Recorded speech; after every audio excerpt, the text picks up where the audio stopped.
Hi everyone, आज मैं आपके साथ सीबीएसई ने जो सैम्पल पेपर रिलीज़ किए हैं सेशन 2023-24 के, वो मैं एक एक करके डिस्कस करूँगी। इसमें से हम दो तीन पॉइंट्स को समझेंगे। फर्स्ट, पेपर पैटर्न कैसा रहने वाला है, कितने सेक्शंस में क्वेश्चंस आएंगे, खैर ये तो आपको पता ही होगा, but the main thing is कि किस तरह से आएंगे। और इसके साथ साथ सेकंड पॉइंट, मार्किंग स्कीम भी समझेंगे, क्योंकि सीबीएसई सैम्पल पेपर्स के साथ मार्किंग स्कीम को भी रिलीज़ करती है, सो दैट आप ये समझ सकें कि हमसे एक्सपेक्ट क्या किया जा रहा है आंसर्स में और हमें कैसे फ्रेम करके जाने हैं। And third, no doubt important questions तो हैं ही हैं ये। सो पेपर आपको पता है कि 3 सेक्शंस में आने वाला है। सेक्शन ए एमसीक्यू बेस्ड रहेगा 1 मार्क, सेक्शन बी 2 मार्क्स के क्वेश्चन रहेंगे जिसमें इंटरनल चॉइस रहने वाला है, and section C lengthy questions का रहेगा जिसमें 3 क्वेश्चंस आएंगे और हमें उसमें से 2 करके जाने हैं। तो जल्दी से सेक्शन ए देखें। मैं आपको क्वेश्चन और आंसर पढ़ूंगी, ऑप्शंस नहीं पढ़ के जा रही हूँ क्योंकि टाइम थोड़ा सा फिर लंबा हो जाता है, वीडियो लंबी हो जाएगी। The art work of the Pahari school of miniature painting were based on the divine themes of Ramayana, Rasikapriya, Geet Govind. तो ये सभी हैं, ऑल ऑफ अबव। अब सेकंड क्वेश्चन है assertion reason based. Assertion means जो दावा किया गया और रीजन मीन्स उसका कारण। Our mentor guide us in understanding the profundity of the supreme God as seen in the painting Hazrat Nizamuddin आली एंड अमीर खुसरो। अब रीजन क्या है? By obeying our guru we can build a peaceful and prosperous society. So in this question, both A and R are true, and R is the correct explanation of A. The use of painting faces and side profile became the hallmark of miniature painting. Fourth question, the painting Nand Yashoda Krishna with kinsmen going to Vrindavan, reflecting the leadership qualities of a youth by voluntarily taking responsibility at a crucial moment, is painted by miniature artist. अब ये देखिए कितना घुमा के question पूछा गया, जबकि इसमें simply they have asked Nand Yashoda Krishna के आर्टिस्ट का नाम बताएं। So the artist is Nainsukh. Fifth question, again assertion reason. Assertion reason देखें, आपने जब भी अटेम्प्ट करना है आपको ये सिर्फ इस चीज़ में, इन क्वेश्चंस में एक चीज़ का ध्यान रखना कि जो मुगल स्कूल या किसी भी स्कूल का क्वेश्चन पूछा गया है, जो असर्शन दिया गया है, मतलब जो एक बात या एक दावा या रखा गया है, कही गई है, सो वो स्टेटमेंट सेकंड स्टेटमेंट से मिलती है, या जो फर्स्ट स्टेटमेंट जो ये असर्शन बोला गया है इसका रीज़न सही है, जो सेकंड लाइन इसकी कॉन्टिन्यूटी में सेट बैठ रही है। सो अगर बैठ रही है तो A and R are true and R is the correct explanation. अगर नहीं बैठ रही है तो R is not the correct explanation, और ये आपस में मेल नहीं खा रहे हैं। सो उसी तरह से A is true, R is false, A is false, R is true, इस तरह से आप अटेम्प्ट करके जाएंगे। So here the question is, the Mughal school of miniature painting use decorative borders to enhance the beauty of the painting. Artists of Mughal courts use floral motifs and gold to make their painting look royal and full of grandeur. So in this also both A and R are true, and R is the correct explanation of A. The painting Bani Thani is an epitome of elegance, showcasing the quality of womanhood. Question number 7, the highly realistic painting of Mughal school named Falcon on Bird Rest with Devanagari script was made under the patronage of King Jahangir. Question number 8, influenced by European artist Amrita Shelgi's contemporary yet deep-rooted value of Indian origin enabled her in expressing injustice, dejection and pity towards rural Indian women through the simple use of all of above. Subject matter, compositional arrangement, all of above या none of above. अब देखिए, subject matter theme होता है, compositional arrangement मतलब उसी theme को compose किया गया पेंटिंग के फॉर्म में। सो ऑल ऑफ अबव इसका आंसर आएगा। अब हम जल्दी से चलते हैं सेक्शन बी में। Section B short answer type questions का है, and answer for these question expected in around 100 words and each question will carry 2 marks. अब इसमें फर्स्ट क्वेश्चन जो पूछा गया है, instead of mythological themes in his art work a disciple of Abanindranath Tagore showed how men women and labourer diligently engage in their routine to achieve victory। अब ये statement आ गई जी, इसमें से आपको गेस करना है कि ये किस स्कल्पचर या पेंटिंग की बात हो रही है यहाँ पे। अब इसमें से पूछा क्या गया है, who was this sensitive artist, artist का नाम, and which sculpture from your course of study reflects this through realistic modeling of muscle movement and human form and laborers। अब laborers में मतलब जिसमें है ये स्कल्पचर वो है ट्रायम्फ ऑफ लेबर, ठीक है। सो आपको ये गेस करना है, उसके आर्टिस्ट का नाम बताना है। Describe how the strength of unity brings victory as shown in this sculpture. So sculptor and sculpture 1 mark का रहेगा। Description of the art work and statement 1 mark का।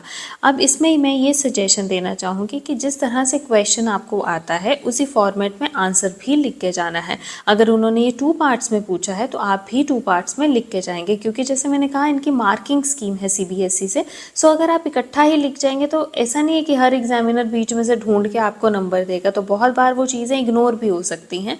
सो आपको कॉशियस रहना पड़ेगा।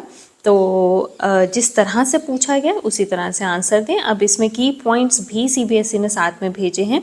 सो DP Roy Chowdhury, triumph of labour, ये तो हो गया नाम एंड आर्टिस्ट। अब आगे डिस्क्रिप्शन में, तो डिस्क्रिप्शन में 3 dimensional powerfully modelled realistic representation of team work unity efforts of labourers who are poor wearing bare minimum clothing with confident and facial expression of determination proving nothing is impossible trust of team.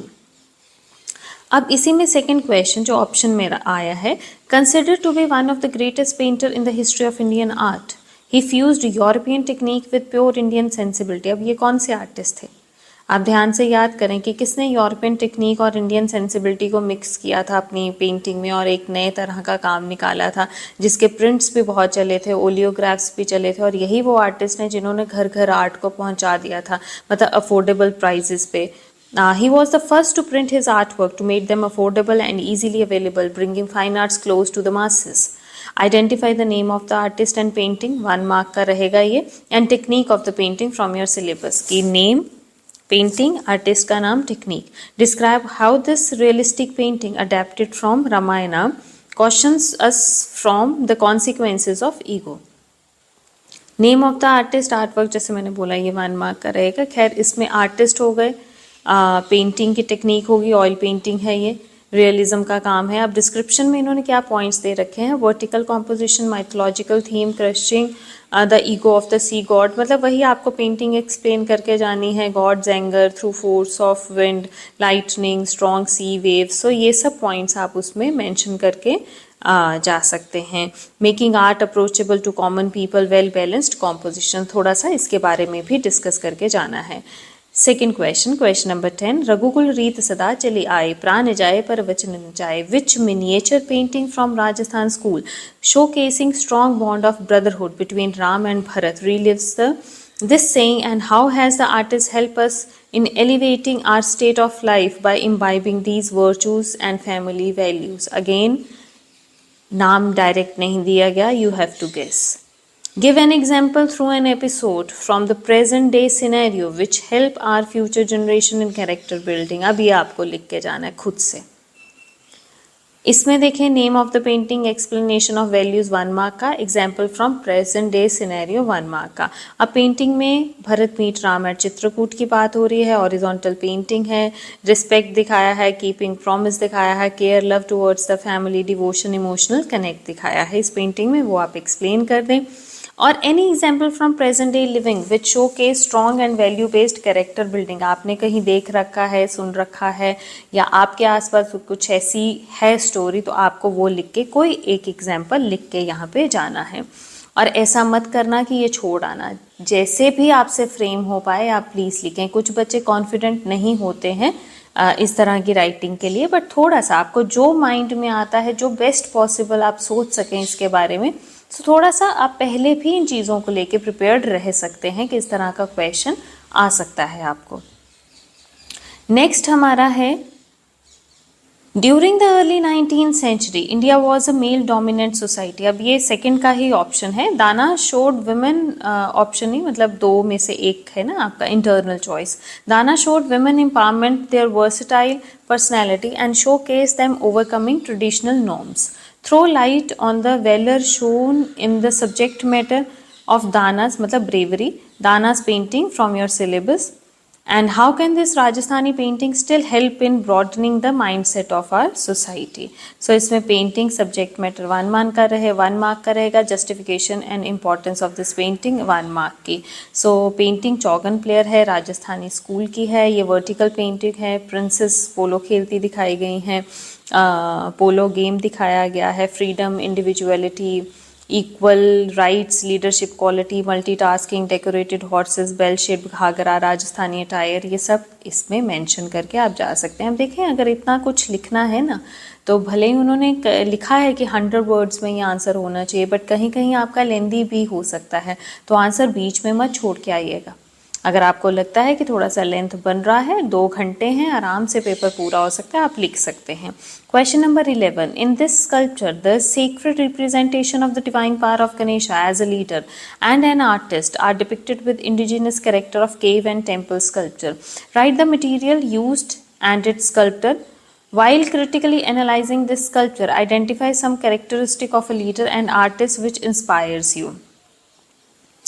अब पहले तो उन्होंने पूछा है कि material लिख के जाना है और आर्टिस्ट का नाम लिख के जाना है। अब क्रिटिकली एनालाइजिंग दिस स्कल्पचर कि उसका आपको एक तरह से ना principles and elements of art के बेसिस पे इस स्कल्पचर्स को देखना है और उसके बारे में लिखना है। Identify some characteristic of a leader and an artist which inspires you. अब मटेरियल और स्कल्प्टर का 1 मार्क हो गया, क्रिटिकल एनालिसिस का 1 मार्क हो गया। अब पीवी जानकी राम का ये स्कल्प्चर है, मेटल एंड ऑक्सीडाइज्ड कॉपर है, डांसिंग पोस्चर है, शंख गदा वीणा लोटस और aura and divinity, semi abstract, big ears, patience to hear, big tummy to keep secret, not gossip etcetera. So जो हम गणेशा जी के बारे में पढ़ा है या जो सिंबॉलिक मीनिंग वो लिए हैं, सो उसके बारे में आप यहाँ पे लिख के जा सकते हैं। अगर किसी को नहीं पता है तो वही पॉइंट्स नोट कर ले। सेक्शन बी का ही 11th का पार्ट बी जो और की कैटेगरी में क्वेश्चन आया है। M F. Hussain painted cinema posters in his early daily for living but his art style flourished was a later honoured by government of India with Padmashri, Padma Bhushan, Padma Vibhushan for his great contribution. कि कहाँ से शुरू किया सिनेमा के poster paint करने से और कहाँ तक ये आर्टिस्ट पहुँचे जहाँ उन्होंने पद्म विभूषण तक लिया। आइडेंटिफाई द पेंटिंग, कौन सी पेंटिंग बनाई है जो ये इंस्पायर कर रही है, and how does it inspires you. Using elements of art as your parameter, explain how this painting depicts epitome of compassion and care. अब आप पेपर को ध्यान से देखें बेटा, जो भी क्वेश्चंस आ रहे हैं ना, ऐसा नहीं है कि डिस्क्राइब मदर एंड चाइल्ड, नहीं। अब आपको क्वेश्चन उस तरह से समझ के लिख के जाना है। खूबसूरती पूछी, खूबसूरती बताएं, वैल्यू पूछी, वैल्यू बताएं, क्या पूछना चाह रहे हैं उस हिसाब से आपको मोल्ड करके आंसर देना है। नो डाउट इसमें लिखना डिस्क्रिप्शन ही होता है, मतलब वही लिखेंगे ना जो बनाया है, और वही तो लिखेंगे कि किसने बनाया है और कौन सी पेंटिंग है, लेकिन लिखने का एक तरीका आपको आना चाहिए। अब इसमें mother Teresa oil painting, horizontal painting है, teaching selflessness, care, protection, compassion and care, helping people in different phases of life, ill health, consoling hand, figure lying on the lap of mother. अब description based on elements क्या हैं? The visual components of color, symbolic, white sari, blue border, point, line, bold shape, semi abstract, space, division, texture, rough. जैसे मैंने बोला elements principles के basis पे भी आप इन पॉइंट्स को लिख के जा सकते हैं कि कलर्स अच्छे लगाए गए हैं। और सिंबॉलिक है, आप देखें फेस नहीं दिखता है इसमें, बट स्टिल हम जज कर लेते हैं कि ये मदर टेरेसा है। सो दैट फेस को इम्पोर्टेंस नहीं दी गई है, कैरेक्टर को इम्पोर्टेंस दी गई है इस पेंटिंग में। इसके बाद question number 12, evaluate the aesthetic beauty of any one of the following which shows the connection and bond between royal figure and royal animals. Bond between royal figure and royal animals. So first is Dara Shikoh की बारात from Mughal school. अब ये हाजी मदनी का काम है, शाहजहाँ के time period का, provincial Mughal time period का ये काम है। सो इसमें vertical composition, grandeur, royalty, baraat, ruler shown with aura and other important, मतलब जो जो इसमें ग्रुप ऑफ पीपल है, डांस है, फायर वर्क है, bright side ready to welcome है, बोथ साइड डेकोरेटेड है। सो ये सब आप लिख के जा सकते हैं। और इसी में जो सेकंड है, evaluate the aesthetic beauty of any one of the following which shows the connection and bond between royal figure and royal animals. Again चांद बीबी playing polo। मतलब इसमें 2 ऑप्शंस हैं, मतलब सेम क्वेश्चन में एक उन्होंने दारा शिकोह की बारात दे दिया और एक चांद बीबी प्लेइंग पोलो दे दिया। सो ये जो पेंटिंग है ये सब स्कूल गोलकोंडा की है, डेक्कन की है, आर्टिस्ट अननोन है, बट इसमें भी वो गेम खेल रहे हैं और इसमें भी हॉर्सेस हैं, ऑर्नामेंटेड हैं, फीमेल राइडर्स हैं, connection between them and their majestic horses वो दिखाया गया है, spirit of team work, use of nature. So इस सब में आपको एक्सप्लेन करके जाना है। Next question is question number 13. Our national flag is the identification of our country and its citizen. It narrates thousands of stories of courage and sacrifice, peace and honesty, chivalry and prosperity. Embracing secularism as it proudly flies high in our independent sky. Do you feel we still imbibe these qualities in us? Explain your point of view. And second part is the how can these values help us in contributing towards the progress of our country. So जिस तरह से question पूछा है उसी तरह से explain भी करना है 2 पॉइंट्स में. So qualities we imbibe 1 mark and contribution value in progress of the country 1 mark. So qualities that we imbibe, inspiration that we gain from our national flag, contribution of martyrs in the formation, significance of its colors, orange depicting courage and sacrifice, ये सब आप साथ में लिखें. Commitment and constant progress, equality, secularism, one India, unity in diversity, formation of responsible true citizens, serving our country, and ये सब keywords हैं आपके लिए. So इनमें से कुछ एक को भी 4-5 को लेके आप explain करके जा सकते हैं, क्योंकि बहुत लेंथी तो आंसर हमको लिखना नहीं है. Helping our fellow citizen, but ऐसा भी नहीं है कि 1-2 लाइन में आप ख़त्म करके चले जाएंगे. Selflessly, keeping the nation before self, upholding the values that we derive from our flag and country. So इसी का next part option में जो आया है, art becomes a powerful medium when it reflects the social issues, problems related to the women, their suffering and traumas due to malpractices, especially after being a widow. Identify the printmaker, medium and technique. ये 1 mark का रहेगा. How successful do you think the artist has been in showcasing these issues and spreading awareness through this print? How can you contribute in eradicating them from the society? हालांकि देखें 1 mark के हिसाब से बहुत लंबा पूछ लिया गया कि how successful do you think the artist has been showcasing these issues and spreading awareness through this print. And again अगर आप आर्टिस्ट का भी अगर लिखते हैं कि अच्छे से बनाए तो ऑब्वियसली आप प्रिंट एक्सप्लेन करके जा रहे हैं. उसके साथ एक और चीज़ पूछ ली गई है, how can you contribute in eradicating them from society. So मैं फिर से कहूँगी कि बहुत कंजूसी मत कीजिएगा लिखने की. सो इसमें जो की पॉइंट CBSE ने दे रखे हैं, the condition of A helpless window in society, poverty, monochromatic tone, hollow faces describing emptiness and loneliness in life, helplessness, rigidness of society, white and colorless clothing, lifeless body lying on the floor, no help, wall in the background with depiction of family as drawing, irony of the life, pain and sadness, contributing in eradicating these malpractices, giving equal right, acceptance, reaching out for help. ये आप second part में लिख के जा सकते हैं. सो ये keywords आपके काम आ सकते हैं. फर्स्ट वन तो वो डिस्क्रिप्शन ही है, वो बुक में से भी आप देख सकते हैं. Showing empathy and respect by giving a hope that life keep on going and we should move on with time. So अब इसी के साथ हमारा सेक्शन बी खत्म हुआ. अब हम सेक्शन सी की तरफ आएंगे. Long answer type question. Attempt any 2 question from the given option. Answer for these question is expected in around 200 words. Each question will carry 6 marks. मतलब 6 नंबर का सवाल है आपके लिए और मिनिमम 200 वर्ड्स का आंसर लिख के जाना है. कोई 2 आपको अटेम्प्ट करने हैं. सो फर्स्ट है, it is believe that the glory of the Mughal miniature painted rose like rising sun with the dawn of the Mughals and dwindled with the sunset of the Mughals. Justify this statement by describing the continuous growth in Mughal miniature painting. Mention the golden period and the downfall. So आपको पता है golden period Akbar का था, downfall Aurangzeb का था. So इसमें हमसे पूछा गया है कि origin and development आपने लिख के जाना है. सेकेंड हमसे पूछा गया explain in brief the painting Trishna lifting Mount Govardhana. तो आपको इसमें अब इसमें मार्किंग डिवीजन देख लें. Origin and development 2 मार्क्स का, major characteristic of the time period of Mughal 2 marks के, and main feature and appreciation of the painting 2 marks की. सो टोटल 6 मार्क्स हैं. अब इसमें आप ओरिजिन में तो सारा ही लिख के जाएंगे, अकबर, जहांगीर, शाहजहां, औरंगजेब. गोल्डन पीरियड वगैरह आप मेंशन कर देंगे। देन फ्यू कैरेक्टरिस्टिक्स आपको लिख के जाने हैं मुगल के, और उसके बाद इस पेंटिंग के बारे में लिख के जाना है, एक्सप्लेन करके जाना है। Second question number 15, throw light on the origin and development of Rajasthani school of miniature painting and the aesthetic qualities practised by its sub schools based on aesthetic parameters, elaborate the painting Krishna on swing observed by you. So again इसमें हमसे क्या पूछा गया है, origin and development in Rajasthani miniature painting and उसके sub schools के बारे में थोड़ा सा पूछा गया है, तो ये 3 मार्क्स का रहेगा। Explaining the painting Krishna on swing, तो कृष्णा ऑन स्विंग के बारे में जो आप लिख के जाएंगे वो भी 3 मार्क्स का रहेगा।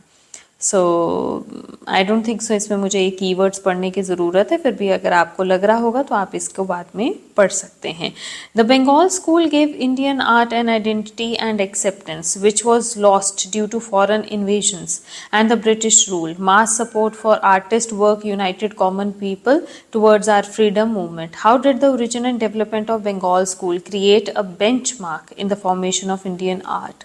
What gave it a distinctive and unique identity? Choose and describe any one painting from the Bengal school which depicts a real life situation consisting of sadness, pain and agony.